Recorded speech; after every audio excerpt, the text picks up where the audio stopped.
একটি দেশ যেখানে অতিথিকে চা নয়, কফি নয়, বরং তরুণী মেয়েদের পরিবেশন করা হয়। হ্যাঁ বন্ধুরা, পৃথিবীতে এমন এক জাতিগোষ্ঠী আছে যেখানে অতিথিদের জন্য নাস্তার বদলে বাড়ির মেয়েদের দেওয়া হয়। আসলে নামিবিয়ার হিম্বা গোষ্ঠীর মানুষ আজও সেইভাবে জীবনযাপন করে যেমন হাজার হাজার বছর আগে আদিম মানব সমাজ করত। তারা গোসল করার জন্য পানি নয়, ধোঁয়ার ব্যবহার করে, যাকে স্মোক বাথিং বলা হয়। সবচেয়ে আশ্চর্যের বিষয় হলো, যখনই তাদের ঘরে কোনো অতিথি আসে, তারা নিজেদের ঘরের কোনো নারী বা তরুণীকে সেই অতিথিদের সঙ্গে একটি বন্ধ ঘরে পাঠিয়ে দেয়। তাদের বিশ্বাস এটা পারস্পরিক ভালোবাসা বাড়ায়। বন্ধুরা, আপনি কি কখনো ভেবেছেন মহাকাশে অ্যাস্ট্রোনটরা টয়লেট কিভাবে করে? স্পেস স্টেশনে যখন কোনো অ্যাস্ট্রোনটের টয়লেট দরকার হয়, তখন সে সঙ্গে সঙ্গে সেখানকার বাথরুমে যায়। স্ক্রিনে আপনি যে ছোট্ট টয়লেট সিট দেখছেন, অ্যাস্ট্রোনটরা সেটাই ব্যবহার করে। সেখানে একটি ফ্যান এবং ভ্যাকুয়াম সিস্টেম থাকে, যা সব বর্জ্য টেনে নিয়ে প্লাস্টিক ব্যাগে জমা করে। পরে সেগুলো কন্টেইনারে ভরে পৃথিবীতে পাঠানো হয় গবেষণার জন্য, অথবা কোনো কার্গো শিপে ভরে পৃথিবীর বায়ুমণ্ডলের উপরের স্তরে জ্বালিয়ে দেওয়া হয়। সেই জ্বলন্ত বস্তুই হলো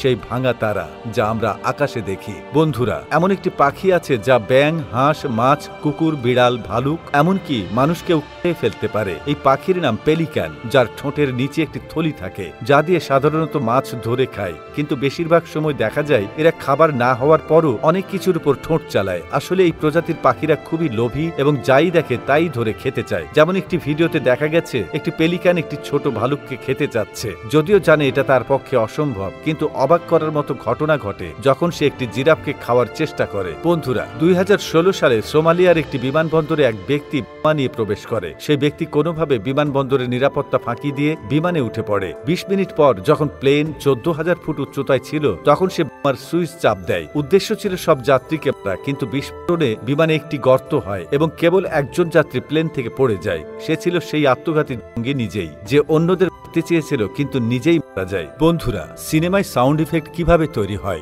যখন সিনেমায় পটকা ফাটার শব্দ শোনা যায়, সেটা তৈরি হয় গাড়িকে বেলুনের উপর চালিয়ে। হাড় ভাঙার শব্দ তৈরি হয় সবজি ভেঙে। ঘোড়ার দৌড়ের শব্দ নারকেল ঠুকে বানানো হয়। বৃষ্টির শব্দ তৈরি হয় চিনি বা লবণ ফেলে। মারামারির সাউন্ড ইফেক্ট কাঁচা মাংসের উপর ঘুষি মেরে তৈরি করা হয়। আর থাপ্পড় দেওয়ার শব্দ বানানো হয় চপ্পল পেটানোর মাধ্যমে। তো বন্ধুরা, এই ভিডিওটি ভালো লেগে থাকলে আপনার ফেসবুকের টাইমলাইনে এখনই শেয়ার করে দিন। সেই সঙ্গে আমাদের ফেসবুক পেজটিকে ফলো করে রাখুন। আর এই ভিডিওটি কেমন লেগেছে আমাদের কমেন্ট করে জানাতে ভুলবেন না। আবারও আসবো নতুন কোনো তথ্য নিয়ে। সে পর্যন্ত ভালো থাকুন, সুস্থ থাকুন। এতক্ষণ আমাদের সাথে থাকার জন্য আপনাদেরকে অসংখ্য ধন্যবাদ।